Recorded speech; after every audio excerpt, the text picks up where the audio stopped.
Hi, everybody. I'm F. Prey Wilson of the Yale School of Medicine, and I'm coming at you on December 15th with new documents relating to the Moderna COVID-19 vaccine application to the FDA. This is the stuff that's going to be released as part of the Vaccine and Related Biological Products Advisory Committee on December 17th.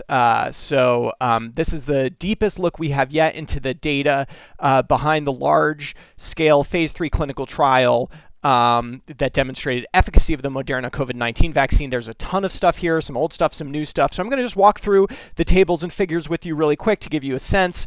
The link to this document is in the video description below. All right, so I'm going to start down here at table 4 because everything else is just sort of definitional. So this is just telling us here the sort of breakdown of the patients in the trial. You can see that there's 15,208 randomized to vaccine, 15,210 randomized to placebo, so a total of 30,418 patients. Now, they have different denominators based on various definitions. There's a full analysis set, so every single person who's in the trial that they have data on, at least, it looks like they lost a couple here and there. And then a per protocol set, which is going to be, based on people who at least completed one dose of the vaccine, and so on and so forth. Largely, this doesn't change the results or the numbers too much, so we're not going to obsess too much about the different denominator definitions. The safety analysis population, as is appropriate, includes basically every patient.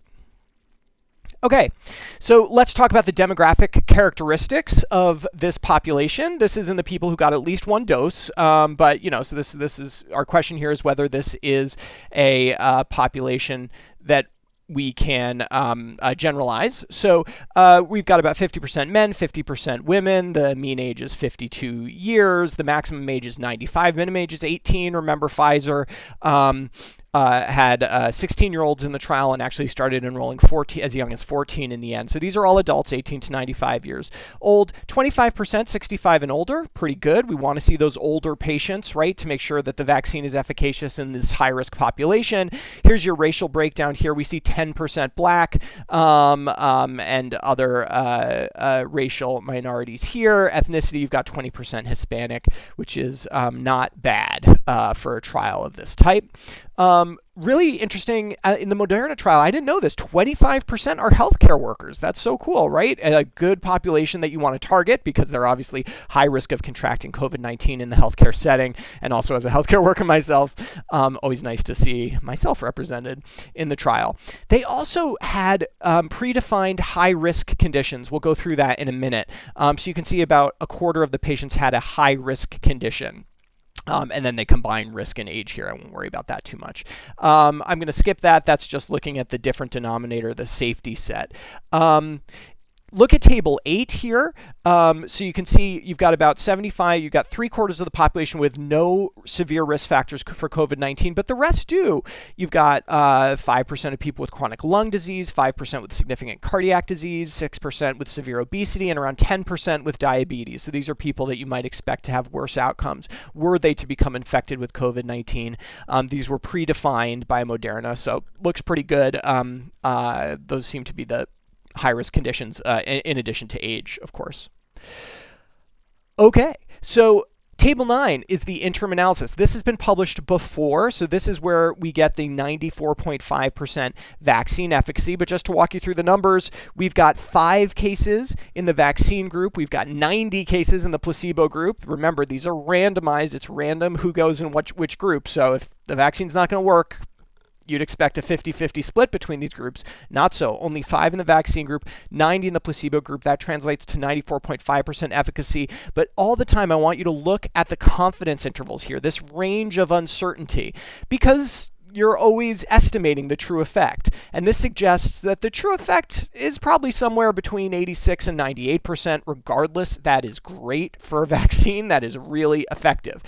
And then you've got them breaking it up into the younger people, 18 to 65, still very effective. basically no different in efficacy. And in 65 and older, check this out, 0 cases in the vaccine group, 15 cases in the placebo group, translating to 100% efficacy. Don't let that number fool you. I would have put a confidence interval on this if I had been Moderna. I think I'm not sure how they're calculating their confidence intervals here. So because there are only 15 cases total in this subgroup, the uncertainty here is much higher.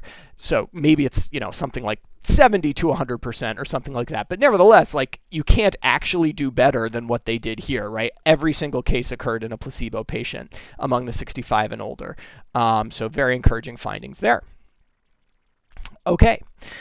These are subgroup analyses, so like what we looked at before, but now broken down into even more categories. So there's the same, younger people, good efficacy. There's the 100% in the 65 to 75-year-old age group, and then 100% in the 75 and older. Don't get too excited. 3 cases in the placebo group versus 0 in the vaccine group. Again, as good as you can get. All 3 cases occurred in the placebo group, but, not enough data to say that this is going to be 100% effective. In fact, I can promise you it's not going to be 100% effective because nothing ever is. We just need to accrue more data. But this still, we'll take it, right? Then it breaks down in terms of risk group and things like that. But if you just are sort of scanning down the right, you can look at this in more detail on your own. You're going to see that across all these important criteria, you're still seeing 90s and 100% efficacy, right? 94% in women, 95% in men. Racial breakdown looks pretty good. Hispanic, non-Hispanic, etc.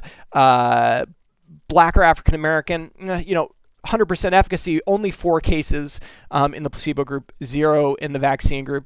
Can't expect better, but still not a very precise estimate. These are still, early results, super promising, but early. All right. This table 11 looks at the characteristics of people who actually got COVID. So the 5 people in the vaccine group and the 90 people in the placebo group. We've seen data on who's at risk to get COVID before. I don't think this is particularly interesting. You can take a look at it in your own time. All right, table 12, interesting. So some of these people enrolled in this trial had already had SARS, had already had COVID-19, SARS-CoV-2, had already had COVID-19. And so they're breaking down efficacy here. And what you can see is, you've got overall the pretty solid efficacy, 94%. Among the people who had a positive for SARS-CoV-2 at baseline, so previously infected, you do see 100% efficacy. But look, there's only 1 case in the placebo group. So this would be a recurrent infection. Now we know recurrent infections happen, and so here is one, and there were 0 cases in the vaccine group. Again, as good as you can get, that's 100% efficacy, but very uncertain. Just not enough numbers there as of yet, and nor would we expect there to be, right? Because we would expect that prior infection is somewhat protective. Looking down here at table 13, this is efficacy by those predefined risk factors, and this is some really important data in this table. The risk factors that aren't very prevalent, look at something like HIV. Yeah, we'll take 100%, but again, just 1 case in the vaccinated group compared to 0 out of 80. 1 case in the placebo group compared to 0 out of 80 in the vaccine group. The one I was really worried about was obesity, because this is one where you could make the argument biologically that maybe they need a higher dose of vaccine or something like that if you're obese. No evidence of that here. 2 cases in the vaccinated group, 46. That's at a BMI of greater than 30. If we look at severe obesity, BMI greater than 40, 1 case in the vaccine group, 11 cases in the placebo group. That's still 91% efficacy. So it doesn't look like you're going to need higher doses in people with an elevated BMI of this vaccine. All right, severe cases, okay, at the interim analysis. So to be a severe COVID case, you had to test positive for COVID and require oxygen or get hospitalized.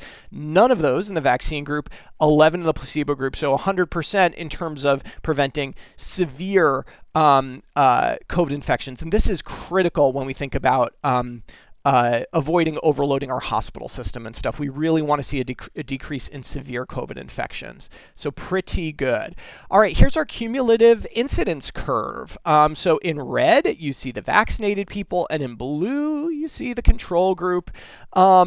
And, if I squint, I can even put a little bit of curve on the blue group, which suggests that there's kind of an increasing incidence over time, which would match the population demographics. We were in kind of the upswing when this trial ended in the fall. We continue to be on the upswing, but let's not worry about that too much. We've got a nice flat line here for the vaccinated group. Now, a lot of people are going to be squinting at this and trying to decide if a single dose is going to be protective or not. Remember, people here were getting their second dose around 28 days, around here, and there does seem to be separation. There does seem to be some efficacy with a single dose between day 10 and day 28 or so. Okay, here is where things get interesting. So table 15 is efficacy among the people who only received one dose of the vaccine. Now, we got to be a little careful here, right? Because, why did they only receive one dose of the vaccine? Is this a different population of people? Is something weird here? We're going to need more details. But if you want to know if one dose is protective, this gives us some information, okay? So what it tells us is immediately after one dose, the efficacy is 80%. Now, that's not as good as the overall efficacy they report, but it's not really a fair comparison because we don't think you should be immune the moment you get the vaccine, right? You have to build up your immunity. So that's really fascinating to me. And we need to see some more data here. So then they say, look at this, greater than 14 days after dose 1. So we've got about 1,000 people in each group who only got one dose of the vaccine. Okay, and then they're looking at how many infections happened greater than 14 days after dose 1. So that's after you'd have had plenty of time to generate your immunity if you got the vaccine. And you only see 2 infections here compared to 28 in the placebo group for an efficacy of 92%. That is something. Now, that is a good argument that one dose might be protective of this vaccine. I don't know if the FDA will buy it, but man, it is certainly something to think about. I definitely want to see the population characteristics of this group, though.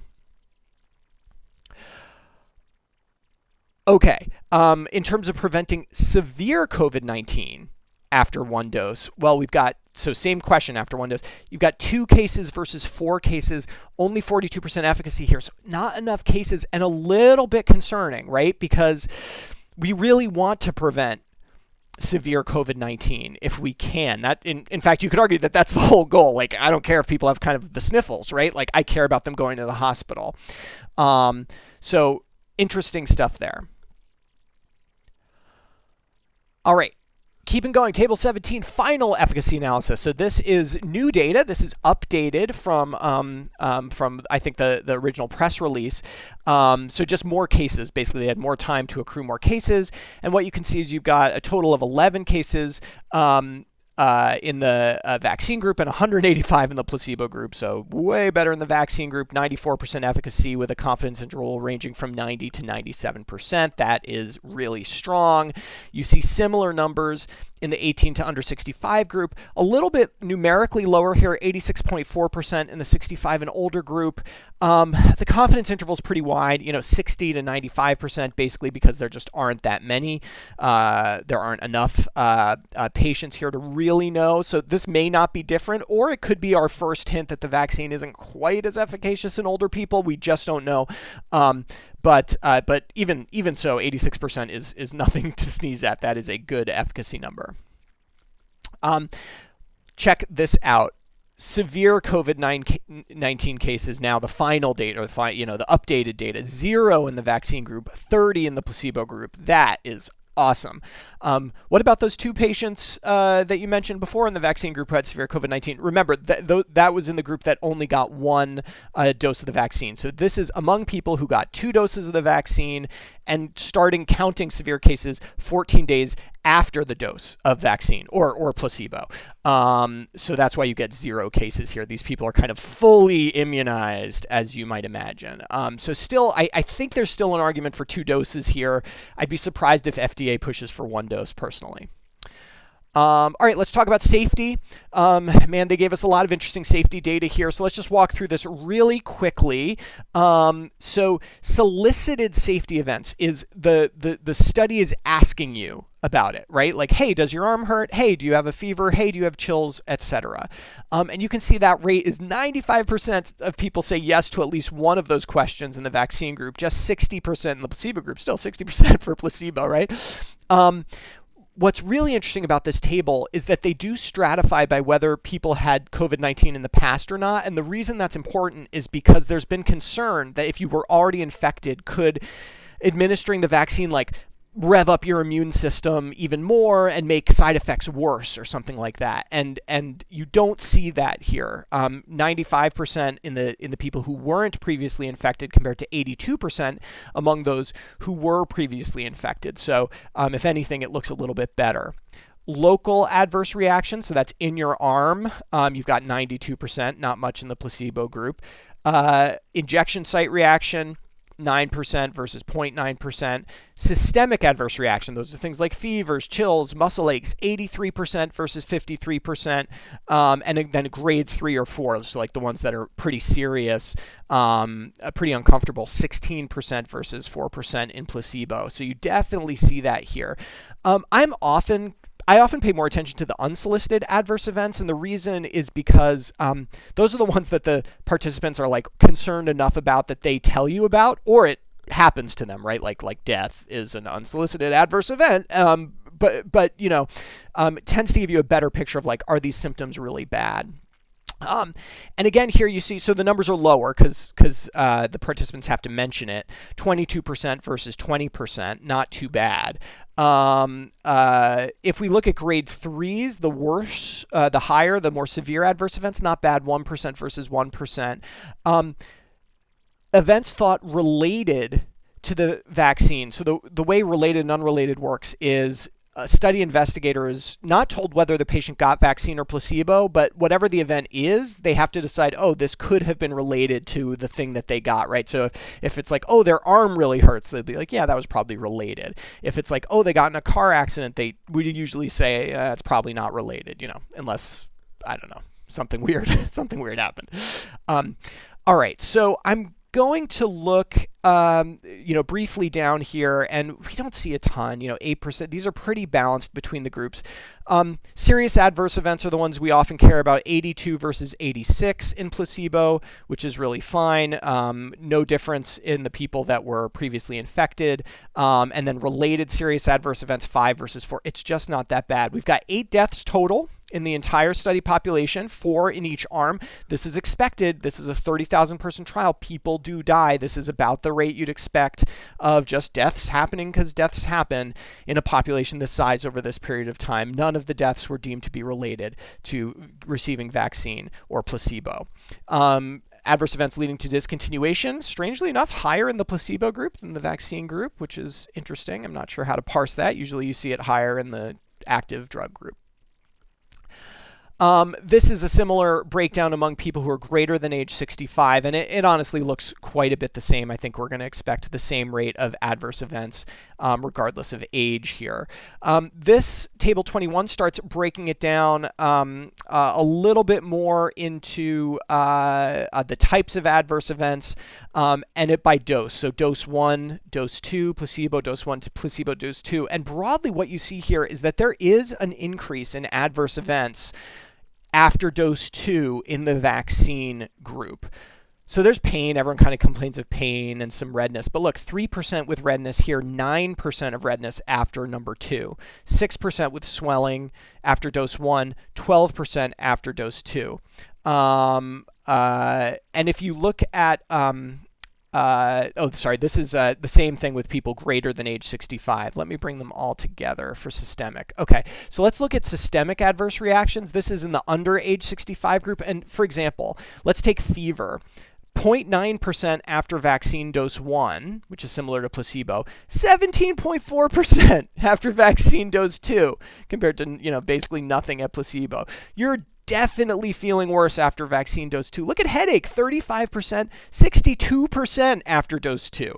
Fatigue, 38 versus 67. Placebo sitting around 30%. Myalgia, that's muscle aches, seem to be the only thing that decrease after vaccination, although the severe myalgia, severe muscle aches, goes up from very rare to 10%. So you're going to get some muscle aches. You're going to get some joint aches. All of these are getting worse after the second dose. So, if you're a physician, you're a healthcare provider, tell your patients it looks like dose 2 is going to be the tough one, the one that you really feel. Check out chills, by the way. 9% after the initial dose, 48% after the second dose. Now, again, these are solicited adverse reactions on this table. They were saying, hey, did you have chills? And it's different if you say, yes, I had chills, compared to if you tell someone of your own accord that you had chills. Like, that's something to think about, but still, I think we're having some bigger reactions after dose 2 here. And this is the same table, but among the over 65 group. And if anything, the numbers look a little better, like the headache, the fever, the myalgias, all appear to be a little bit lower in this group. So maybe they're having a little bit less of those adverse events. This is breaking into the unsolicited adverse events in a slightly larger population of the patients than in the per protocol analysis.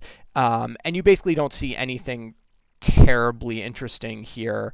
They're all pretty similar between the vaccine and the placebo group. And in fact, there are more dropouts in the placebo group than the vaccine group. Okay. Where are these adverse events coming? Events that occur in more than 1% of the vaccine group participants. So we've got any infection here and then severe infection here. So we're just going to look at severe and kind of compare it to placebo. And I'm seeing, infections, no difference really. Nervous system, no difference. Skin, no difference. What am I missing? Muscle. So arthralgias and myalgias, definitely more in the vaccine group here. Fatigue looks like it's going to be more. Injection site pain more. Otherwise, no, I'm not seeing anything that we didn't entirely expect here. Let's look at serious adverse events that the investigators thought were related to the administration of the study drug. So this is either vaccine or placebo. Not many here. There's 7 in the vaccine group, 5 in the placebo group. So not that many in a study of 30,000 people. Nausea, vomiting, facial swelling, rheumatoid arthritis, shortness of breath. This is autonomic dysfunction. That's like dizziness, or drops in blood pressure when you stand. B-cell lymphocytic lymphoma. Okay. By the way, just the fact that the investigator says it's related doesn't mean it is, that it can be proven. It's just that, can they think that there's a reason that it could happen? And so they might see someone with B-cell lymphocytic lymphoma and say, oh, well, I know the drug is boosting the immune system, so there could be something, linked there. And then placebo, you get polymyalgia rheumatica, facial swelling, hemorrhage, pulmonary embolism, and myocardial infarction. These are all just things that, are happening in the general population. There's a concern that the mRNA vaccines might engender some sort of autoimmunity. So I notice one autoimmune condition in placebo, polymyalgia rheumatica. I notice 2, I think, autoimmune conditions, if we consider autonomic dysfunction potentially autoimmune. 2 autoimmune serious adverse events in the vaccine group. These are rare events. You're not going to get enough to be certain if there's a causal link here in a trial of this size. We're going to need to do we're going to need to follow these events over time as we vaccinate the population. We need to use the vaccine adverse event reporting system to track these. Pregnancies. Okay, so you weren't allowed to be in this study if you were pregnant, but 13 women became pregnant during the study, 6 in vaccine, 7 placebo. And all we know about them is that there was a spontaneous abortion and an elective abortion, both in the placebo group, and that's it. So really no data on vaccine safety or efficacy in pregnancy. Talk to your doctor about that. Okay, important to see what Moderna thinks they are going to do if they get an EUA. they're saying here that they're evaluating the opportunity to amend the protocol to proactively reconsent patients who receive placebo to be offered vaccine and to remain in the trial, enabling Moderna to continue to collect the relevant safety and effectiveness data over the entire 2 years of follow-up, while increasing the likelihood of retaining participants on trial. Amend the protocol to proactively reconsent patients who receive placebo to be offered mRNA. So they're not telling us when they're going to do that.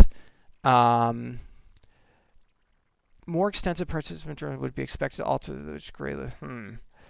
So I'm not sure. The question is, are they going to give them vaccine now, or are they going to give them vaccine later? I don't know. We'll keep out for it. I'm writing a piece now arguing that all these placebo patients should get vaccine right now, or as soon as the EUA goes through, and you'll see that up on this YouTube channel. So I'm going to stop here for now. This is good data, folks. This is strong efficacy data across a variety of subgroups.